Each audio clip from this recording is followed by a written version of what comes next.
Okay, welcome back. So today we're looking at February, March 2022. There's only one component in the March sitting because they only take the exams in India. So it's component 12. And you might notice a bit of difference between this and the other ones. So as we get further along in the past papers, we're going to see a lot of the old syllabus questions. So pay attention mainly. Of course, it's worthwhile to practice these papers from previous years, but just be aware that the further you go back, they may appear more difficult. They're not actually more difficult, it's just that we've undergone syllabus changes, etc. So things are changed around. So what you'll notice is that there's no basic economic problem questions at the start of these. They tend to be switched between different units as they've been moved around with the syllabus. Okay, so question 30 is the first question, and we're told that the UK wants to increase their exports to the US. Okay, so what do we know about increasing exports? What is it that we have to do? We know from our previous papers a depreciation of the currency. What is that going to do? That's going to bring prices of exports down. So it's going to bring the total amount of exports up, and it's going to bring the prices of imports up, so the total imports will come down. Okay, and again, once we know this, then we can figure out exactly how or what the correct answer should be. So in this case we see devaluing UK pounds. What does that mean? That means the exact same thing as this depreciation here. So that's what a devaluation means. It means the value of the currency is decreasing against the other currency. So it's the same as a depreciation. Now what would all the others do? All the others would not increase exports. They would either increase imports or they would result in no change at all. So placing a quota on imports from the US, for example, what would that do? That would decrease the level of imports, but it would not increase the level of exports, so it wouldn't have an effect.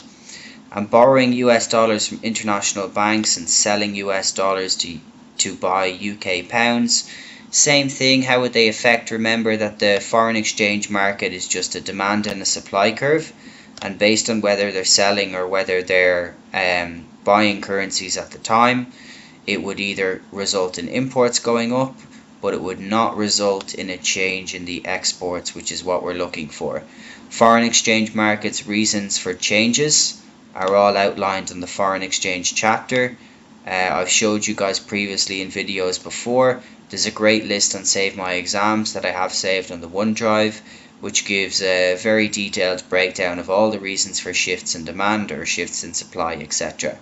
But in this case, we can identify it from what we know already about our depreciation effect.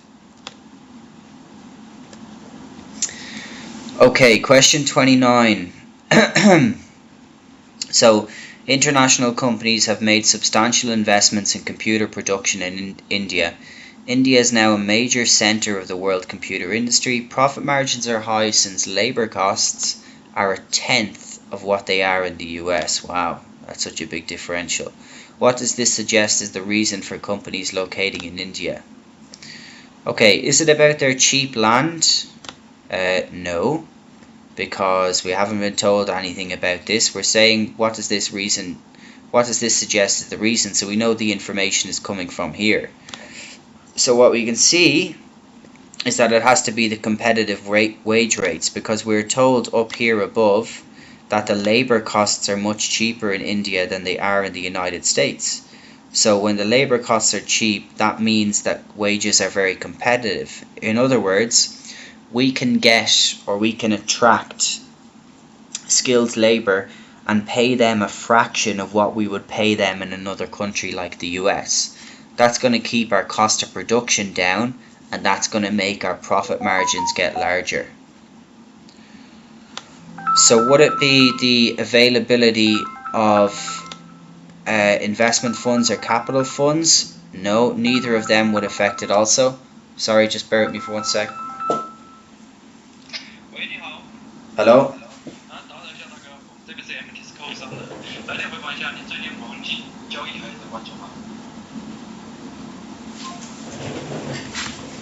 Okay, apologies for that. Availability of capital investment, again, and availability of investment funds, they could absolutely be reasons why. So it may be easier to obtain investment or funds in India. We don't have that information, although we'd assume it would be easier to obtain investment in the US, being a more developed economy. However, the wage rates is the reason that's mentioned in the text, so that's what we're looking for. The one that matches up with the info they've given us, so a relatively straightforward question. Okay, question 28. A person in country X receives a dividend payment on shares that they hold in a firm in country Y. In which section of the current account balance of payments for country X will this dividend appear? Okay, so what we need to remember is these are the four components of the current account balance of payments, these sections that are given to us here. The trade of services is the export of services minus the import of services. Receiving a dividend payment on shares is not a service that's provided, right? Because it's an individual making an investment in a company that they hold in country Y, in a separate country. There's no services involved there. There's no trade of goods involved either, which is the exports of goods minus the imports of goods. So you're left between a choice between primary and secondary income. Now, one of the things about primary income is that it includes the compensation of employees, right? And some things that are included in that are rent payments, interest payments, dividend payments, and profits that are earned in another country, right? So, compensation of employees, the money that is sent back, would be accounted for in the primary income of country X. What does secondary income cover? Secondary income covers gifts, charity payments, or international aid between countries. You want a more detailed breakdown of those? Again, current account balance of payments is your last chapter. Revision notes are available and the slides are available alongside practice questions for those also. Okay, so a country removes all tariffs on imported goods. What would be the benefit of this change to consumers? So, when we remove the tariffs, what happens? Tariffs move our supply curve to the left, which means that they increase the price and they decrease the quantity that is traded off the tariffs. Therefore, if we get rid of these tariffs, what's going to happen is that supply is going to shift back to the right and we're going to be able to import more goods. Because supply is moving to the right, we know that that will result in the price of the imports falling. The export prices will stay the same. They're not going to be affected by the imports. The tariff revenue will fall. So if we remove the tariffs, that's true. The tariff revenue will fall, but that is not a benefit to consumers, which is our question. And the exchange rate will fall is another thing that is not going to benefit the consumers in this situation or have an effect from the tariffs being removed. So import prices will fall, consumers will be freely able to import goods from another country. Okay, what is usually found for 26 in a low-income country when comparing it with a high-income country? Let's check them off one by one. So a larger agricultural sector, yes, that's true. We've gone through that in previous versions of the papers. The lower the income of the country, the larger the agricultural sector is. However, the poorer the country is, the higher the level of subsistence farming that they have, which is farming where people are making goods and consuming it themselves. They're not trading it. So they're making their own rice and they're eating and consuming their own rice. They're not selling that rice to other individuals. Would there be low levels of productivity of capital and higher levels of productivity of labor? Okay, there wouldn't in those cases. There would be low levels of productivity of capital, but it's also likely that there'd be lower levels of productivity of labor. If they had high levels of productivity, then they would likely have developed to becoming either closer to a high income country or becoming one themselves. The reason they're high income is because they can produce more goods and services at a higher level of productivity than the low income country can. Hence the reason why their GDP would make them high income. Relatively faster growth of population and an older average age. So there would be a relatively faster growth of population. Normally we have higher birth rates in low income countries because they don't use or they don't have information on or they can't afford protection when it comes to controlling birth rates. But people would definitely live to be an older average age in a high income country instead of a low income, because of the fact that the healthcare industry would likely be more developed.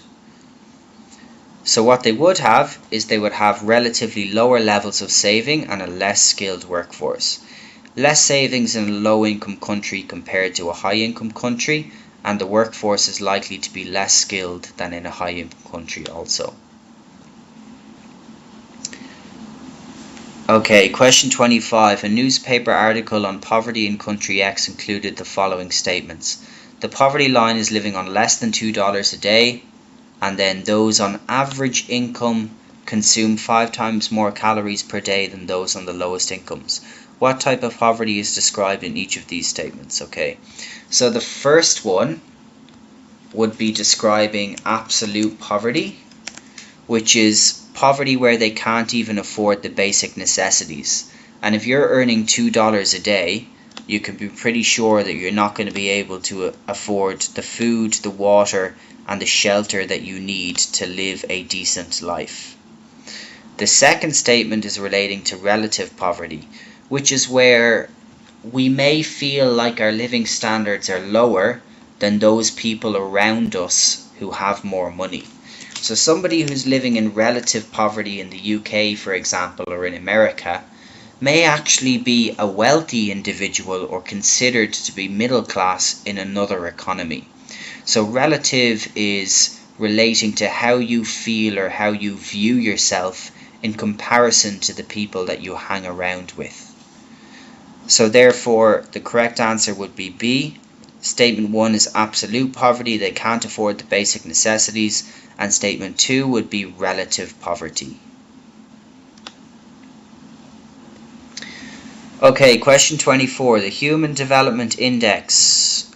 We've done this on numerous occasions, this has come up very often, and in the other questions these same 3 indicators were also included.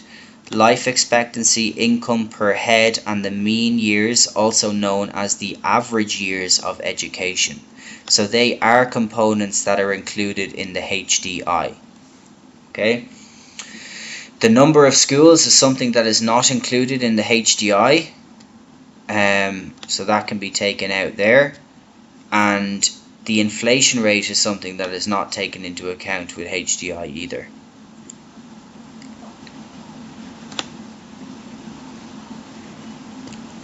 Okay, so the graph shows what happened to the rate of inflation in Chad for the period from March to December. What statement about the general price level in Chad over this period is correct? So it was at its highest in March. Well, we can see that's incorrect because it was at about, let's say, 2.75% increase in March, but it increased another 2.5 or 2.75% in April. So April would be this amount higher than March, or 2.75% higher than it was previously in March. So March was not the highest that it was at. It was at its lowest in October. So here in October we're at minus 3.25, but if we go to November, we can see that November had another decrease, and that was, let's just call it 3%. So again, what does that mean? That means that November is another 3% deflation, or 3% lower with prices than October would have been. So therefore it was not at its lowest in October. It was at its lowest in December.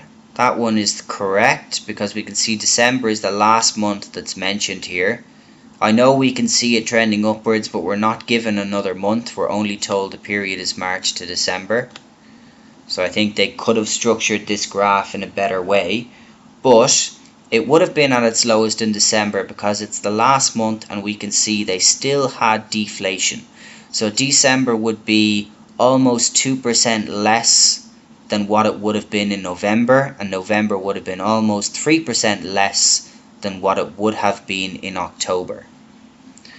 And it was not unchanged between March and April. April is almost 3% higher than what it was in March. Remember, this looks at the rate in comparison to the previous month individually. Okay, question 22 you can ignore. This question was actually removed from the paper, so there's no need to go through it. There's a mistake in the question. So Cambridge actually took it off the paper in the mark scheme. Okay, question 21. Which two types of citizens are counted in the calculation of the unemployment rate? So remember, our definition of unemployment is people who are willing to work but they can't find a job, right? And how do we calculate the unemployment rate? We divide it by the labor force, right? And what's included in the labor force? The number of people who are employed, who currently have a job, is included in the labor force. So type 1 would be unemployment and willing to work. They don't have a job, but they are willing to seek one, which is a key definition for unemployment. Retired people would not be included in calculating the unemployment rate. Either would a stay-at-home parent, etc., because they're not seeking to work. And if they're unemployed and not willing to work, then they also won't be included in the unemployment rate. So only the people who are currently working, aged between 18 and 64, and the number of people who don't have a job but are willing and able to seek one. Okay, what is the link between a change in interest rate and investment? So what we need to remember here is that with investment, or with the interest rate, okay, I'll put it over here. If the interest rate goes down, then investment goes up. If the interest rate goes up, then the level of investment goes down. So what does that do? For the first one here, for example, when interest rate goes down, that will move AD to the right. And AD will move to the right because C plus I, which are components of aggregate demand, will increase. And for the second one, where interest rate goes up and investment goes down, AD would move to the left due to the fact that C plus I would decrease. Okay, now why does it happen? If the interest rate goes down, it makes it easier for people to borrow money, and it means that we can therefore spend more money. Now firms and individuals will also be part of this. The individuals will be able to borrow more money, therefore C, which is consumer expenditure, one of the components of AD, will increase, and investment will be an increase in the borrowing and spending of firms who are going to invest in capital into their businesses, etc. So what we can see here is we're looking for the pattern that we can develop here on the right hand side from our understanding of our different types of monetary policies. And we can see that if the interest rate decreases, the level of investment should increase.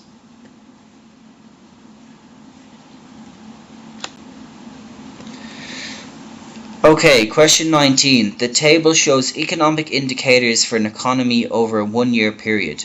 Which indicator most likely caused economic growth? So again, I'll just put this over here on the right hand side. Economic growth is going to be caused by AD moving. So we're looking for C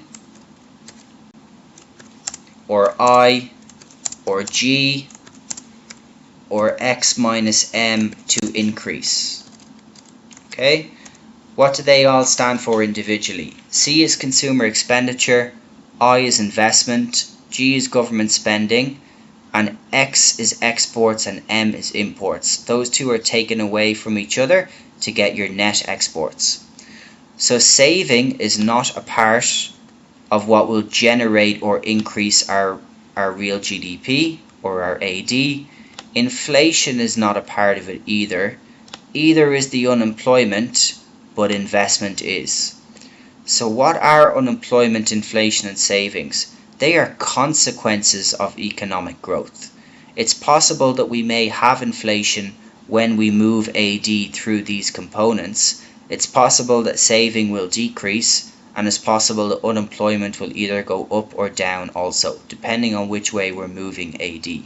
But they are not the reason which would be the cause of it. That would be one of these 5 factors, and investment is the only one that we can identify from the components of AD that we're aware of. Okay, so question 18, a government decides to increase the rate of domestic production through expansionary fiscal policy. What combination of measures will it use? So, if we look at the first one, money supply is not a fiscal policy, and the interest rate is not also. They are both monetary policies, so we can take them out. Decreasing taxes and increasing government expenditure, or increasing taxes and decreasing government expenditure. Let's take these two back here into our components of AD. And now we figure out which one is expansionary and which one is contractionary. So, like I said previously, if any component, one of these even, increase, AD will move to the right. So if we increase our government expenditure, what that's going to do is that's going to give more money to people to spend, right? And if we decrease taxes, that's the same effect. C and I will increase as companies get to keep more of their profits and as consumers get to have more money left in their pockets at the end of the month. Increasing taxes and decreasing government expenditure would move C and I and G to the left, therefore moving AD to the left. So that would be a contractionary fiscal policy. We're looking for the expansionary one, which means we're looking for ways that people can spend more money. Okay, what will reduce income inequality? Increased indirect taxation? Definitely not. If we increase indirect taxes, what's going to happen? Prices of products will increase and people will be spending more for the goods and services that they purchase. If we increase regressive taxation, what will happen is that as people earn more money, they will be paying a higher percentage of their income in tax. Now that's definitely not going to help reduce income inequality, is it? It's actually going to increase income inequality. Increasing progressive taxes is the main way that we can reduce income inequality. This means that we're going to tax people who have more money, and we're going to tax them more, and we're going to have people who are earning lower incomes paying less tax. And if we increase tax-free allowances, okay, that may provide people with more money, but it's not going to allow us to redistribute income. That's what progressive taxes do. So we tax the rich people more money, and then the government takes that additional revenue and it will use that to make transfer payments to other people. So transfer payments such as unemployment benefits or pension payments to people that are retired, and we redistribute the income that way. Just increasing the tax-free allowances gives them more money to spend, but it doesn't make the distribution of income more equal. Okay, difficult question this one. What is not likely to be a conflict between government macroeconomic aims? So, if we start at the bottom, stable prices and low unemployment. So we know that price stability is an aim of a government, and so is reaching full employment. Now, why is this unlikely, or why is there likely to be a conflict? In order to have stable prices, if I can just draw a curve over here to explain, this is our Keynesian AS curve, right? And we know that at the point that it's perfectly inelastic, like here, we're reaching a level of full employment in the economy. So we've got no spare capacity. The more spare capacity we have, therefore, the higher the level of unemployment will be using this Keynesian AS curve, right? So in this example, we can see that if we put AD in here, the prices will stay stable, but as AD moves either left or right, we will have more or less unemployment, right? And as we get to having a level of full employment, when AD starts to move, we may have the same level of unemployment because that will be linked to GDP down here, but we will have a higher or a lower price level depending on which way we move. So remember that price level is determined here on the vertical axis, and on the horizontal axis it's real GDP. Okay, so it's not going to be stable prices and low unemployment. It's not going to be economic growth and balance of payment stability. And why is that? So economic growth, our real GDP, is going to be moving to the right here. We're going to be generating more income for our economy. But as that happens, we start to either import or export more. Now generally what happens is, as a country develops, so as we become richer or as we have more economic growth, generally we will import more products. Okay, now remember that our balance of payment stability it's linked into other factors as well, but it is essentially the value of our exports against our imports. So if we're importing more, that's going to make it harder for us to achieve this balance of payment stability. And if we have full employment and low inflation, we've just shown that from D, that would be here where we're at a point of full employment, where our real GDP can't really move that much, and a change in that would indicate unemployment. But the price level will change if AD moves. So the only one we can choose is redistribution of income and full employment.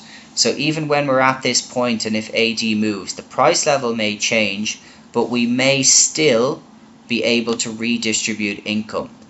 Because as our employment stays the same, we may be able to use those progressive taxes we talked about in the previous question in order to redistribute income from high earners to low earners. Okay, the table shows a firm's cost for producing bicycles. Which statement is correct? So we'll go through these each. Average cost of producing 4 bicycles is 15. Okay, that's actually the correct answer. We can see the total cost is 60. Divided by the number of bicycles is 4. $15 is our average cost. Average cost of producing 2 bicycles is 20, therefore it has to be wrong. And if we see here, 2 bicycles, total cost, so our average cost is 20, but not our average fixed cost. Our fixed cost here is 20, right? So therefore, when we are making 2 units of bicycles, our average fixed cost would be our fixed cost divided by our output.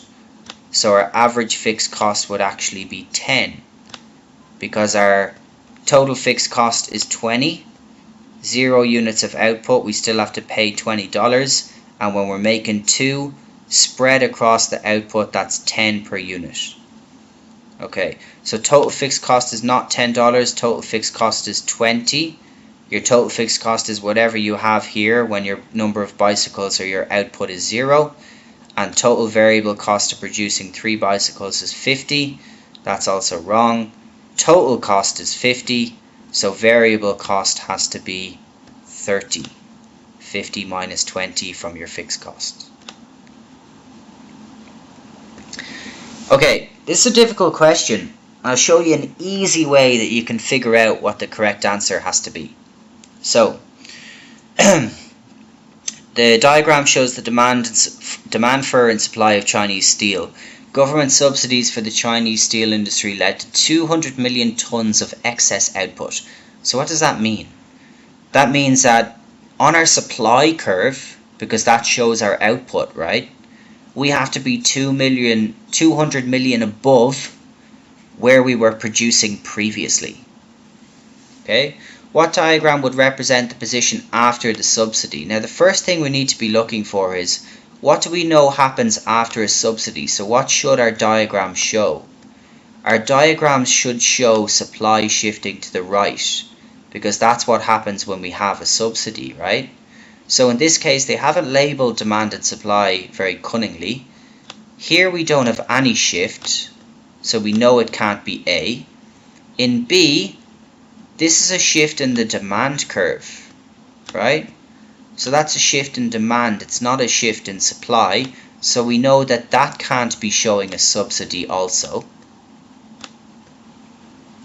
And for C and D, the easy way to find it is that it led to 200 million tons of excess output. In this case, we are shown two shifts in supply, but what we need to look at, because we know the market has not corrected itself yet, so before the market has adjusted, we're looking for the initial equilibrium price, which is 200 million in both of these cases. But here our supply is at 300 million. So this would have led to an excess of 100 million, not 200 million. But in this case here we can see that our supply curve now is at 400, which would give us the excess of 200 million. So we know that this one has to be correct, process of elimination.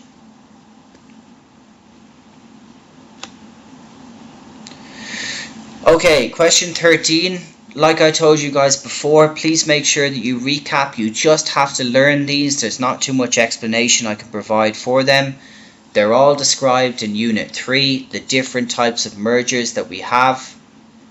Conglomerate, horizontal, vertical merger backwards, vertical merger forwards, etc. In this case, when we have an owner of a coffee shop plantation merges with a chain of coffee shops, that is going to be a vertical merger forwards. So these I can't give you too much of an explanation on. You just need to go to that Unit 3 slide, firms and production, etc., and you can find the definitions of these. You just have to learn them. Very similar to the functions and characteristics of money. Okay, so an information technology specialist sets up a firm that repairs computers. Which sector and ownership are involved in this action? Okay, first of all, they're an IT firm or an IT specialist, right? And he sets up a firm that repairs computers. So what's the ownership, and then therefore what's the sector? The sector, IT, setting up a firm that repairs computers, what's that? That's going to be a service, right? And when we look at primary, secondary and tertiary sectors, we have a key word for each of them. Primary is raw materials, right? So that's fishing, for example, or farming. Secondary, our key word is manufacturing, right? So it's making something, generally it's factory based. And then tertiary, our key word is their services. So like banking services, insurance services, things like that. So straight away we know here that if they're setting up a firm that repairs computers, it's going to be a service. So we know that it's going to be in the tertiary sector. What's the ownership going to be, private or public, and what's the difference? Remember that the public ownership means that the government owns it, and the private ownership means that an individual owns it. So in this case, our correct answer has to be C, because we know that the government doesn't own this. This individual person who's an IT specialist, he has set up this company himself, so it's private ownership. Okay, labour-intensive sectors are the main contributors to Vietnam's economic growth. What does this reveal about Vietnam's economy? So, does it reveal to us that the availability of labour in Vietnam is low? No. Labour-intensive sectors or labour-intensive production, we don't know anything about the availability of labour in Vietnam, just because we're told that that labour-intensive sectors are the main contributors. In fact, the availability of labour in Vietnam is likely to be high if the majority of labour-intensive sectors are the main contributors, because that means that the majority of people in Vietnam will be working in those sectors. The demand for products from labour-intensive sectors is low. Again, that's incorrect. We're told it's one of the main contributors to their economic growth, so we know that the demand for those products must be high. Otherwise, it would not be one of the main contributors. And the price of labour in Vietnam is high. We don't know, we can't conclude that from that information. We have no information about the price of labour in Vietnam. Although we'd assume that it's low, because generally we know that the agricultural sectors, which we're assuming, or we can assume this would be, generally their price of labour is quite low. However, what we do know is the production of goods and services in Vietnam is mainly dependent on labour, because we're told that they're labour-intensive industries, so they're depending on labour more than capital, and they're the main contributors to Vietnam's economic growth. Okay, in the diagram, D1 and S1 represent the demand for and supply of labour. W indicates a legal minimum wage. An influx of immigrant labour causes the supply curve for labour to shift from S1 to S2. How many people will be employed if the minimum wage legislation is abolished? Okay, so essentially what we're told here is we can ignore this, right? So we just assess it as if it's the price mechanism of the market working itself, right? Now we started here, so this would have been before the introduction of the immigrant labour and before an introduction of a minimum wage. There would have been 4 million people employed. But we can see that when immigrants come into the country, they're willing and able to work for less money, so we move to a new equilibrium. And at that new equilibrium, when supply shifts to the right because of the increase in the number of people who are of working age between 18 and 64 and available to work, we can see that the amount of labour is 7 million people.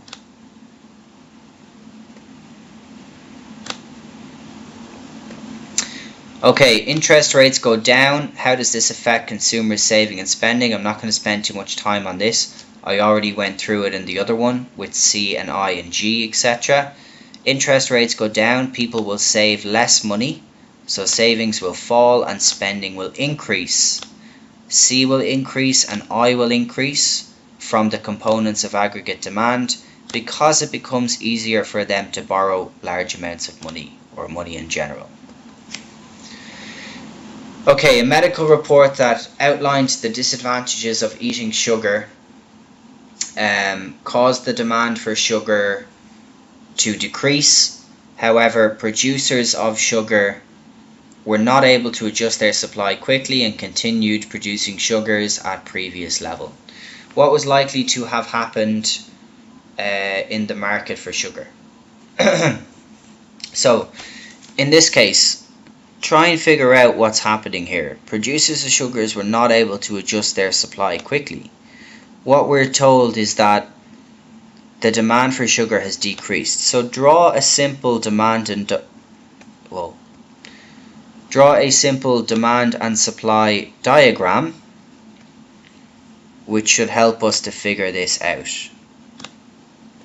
So here I've got my demand, here I've got my supply, and I'm told that the demand for sugar had reduced. So demand is going to shift to the left, Okay, but instead of having the change in demand, they're not able to adjust their supply and they're producing at current levels. So basically what that means is that at this price here, okay, the supply is still going to be up here, right? So what do we have? If I can just bring this down to where we should be or in line with it, what's that going to create? That's going to create more supply than demand. So that's going to be the quantity of the supply.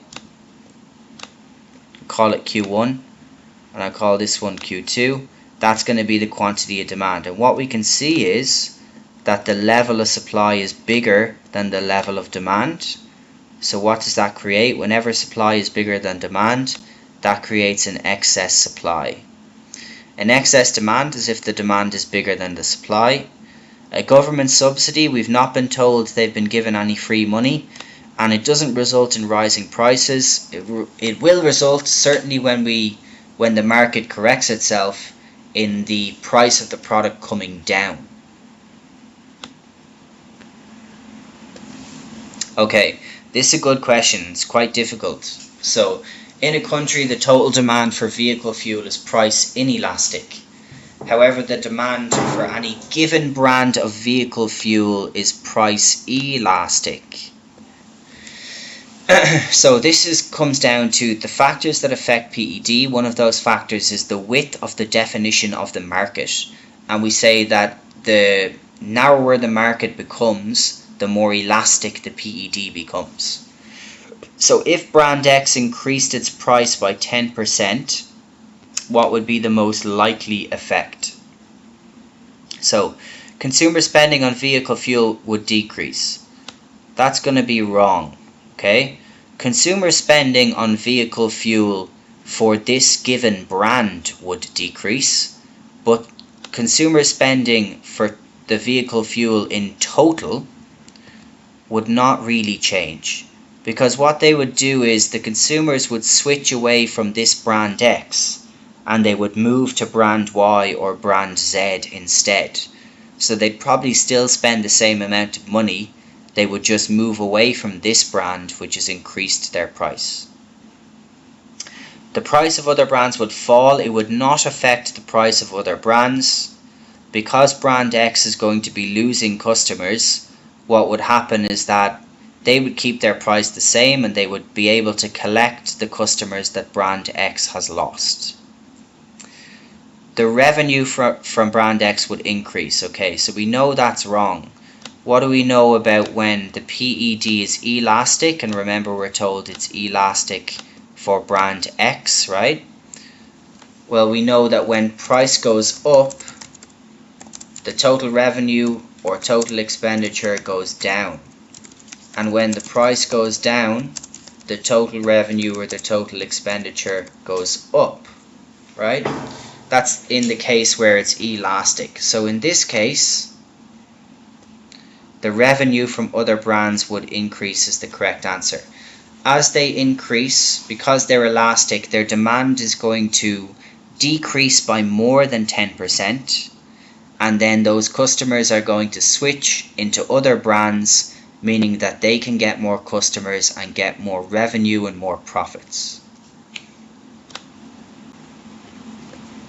Okay, formula of PES needs to be completed. I won't spend too long on this either. This has been a long enough video. So what's the formula of PES? There's nothing really to tell you here except for what it actually is. It's the percentage change in quantity supplied divided by the percentage change in price. Percentage change in quantity supplied goes on top, which is X. Percentage change in price goes on bottom, which is Y. Go to your PES slides. It's on your first PES slide. The formula is given. Okay. In the diagram, which line presents perfectly price elastic demand? Okay. So perfectly elastic is where we're perfectly horizontal, so that would be D. B, where we are perfectly vertical, is perfectly inelastic demand. A and C would represent PES, right? Because it's upward sloping. And A would represent, let's just call it unitary for now, because it looks like it's not really vertical, it's not really horizontal. So that might be a PED that's unitary, or a PED that equals 1.00 exactly. Okay, what combination of terms describe a public good? Again, if you look at the other 2022 papers have described this already. We say that a public good is non-excludable and non-rivalrous. That is why the government has to provide public goods. So what do those two terms mean? It means that non-excludable means we can't stop people from using or consuming it. That's because we can't charge a price for it. And non-rivalrous means that if we consume it, there will still be the same amount of it available for other people. So I'll give you an example. Something like the canteen in school would be rivalrous. If you go in and you eat 10 portions of lunch, 10 bowls of noodles, there will be less noodles available for the other students. Whereas if you're watching or if you're looking at a lighthouse, for example, you can look at a lighthouse and enjoy the lights that are coming from it, and 5 or 6 people who are standing beside you can do the same thing. You looking at the lighthouse does not decrease the amount of light that's available. So public goods are non-excludable, non-rivalrous. Private goods are excludable and rivalrous. So D would be an example of private goods here, but A is our correct answer. Okay, in 2020, many economies were operating under their PPC curve. What does this statement mean? So first of all, let's draw a PPC and we'll see what that means. If we're operating under, that means that we're in the curve somewhere, right? Now, what do we know about that? When we're inside the PPC, on the PPC, so if I just label it B here, for example, this is the maximum use of resources that we have available to us. So we can move anywhere along this line and we're still using all of our resources that are available efficiently. As soon as we come inside this line, we're not using all of the resources that we have available in an efficient manner. So therefore, where is it? There was a significant level of unemployment of resources. Because we're not using them efficiently, that's why we're inside the curve or under the PPC. So they're calling this the PPC, which is the actual line, and we're underneath it in here.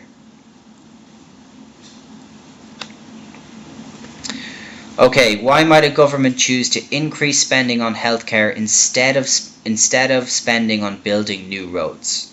So, social costs of healthcare are higher.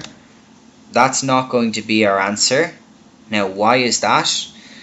Because the government are not going to take into account, like, first of all, healthcare doesn't really generate a lot of social costs.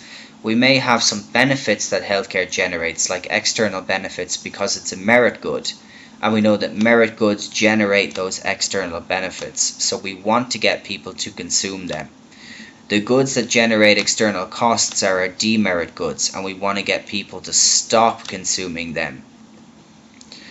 The financial cost of building new roads is lower. Okay, well, if that was true, then we probably would have built new roads instead of building healthcare, especially if our budget is highly restricted. So the only one that logically makes sense is the opportunity cost of spending on healthcare is lower. So in other words, spending on healthcare and giving up spending on new roads, we will lose less than if we spent on new roads and didn't spend on healthcare. So because of the benefits, that the external benefits here that healthcare will generate, etc., that means that building new roads and not building healthcare would create higher opportunity costs. So governments are going to make decisions on which opportunity cost is going to be the lowest. So we're willing to miss out on building new roads because we're not losing as much as we would lose if we did not spend on healthcare. Okay, and finally, a business person employs 2 people to make sandwiches in a cafe. We're told that as well as labour, which factors of production are involved in the activity. Okay, so first of all, in order to set up the cafe, we would need capital. Enterprise is the business owner himself, the skills or the entrepreneurship that's brought to the business. And land would also be needed to set up a cafe. You can't have a cafe whizzing around in midair. Cafe's got to be based somewhere, right? So there's got to be some element of land that's being used. So the other factors of production are all the other types that we have. Capital, enterprise, land and labour would all be used in this business person employing 2 people to make sandwiches to sell in a cafe.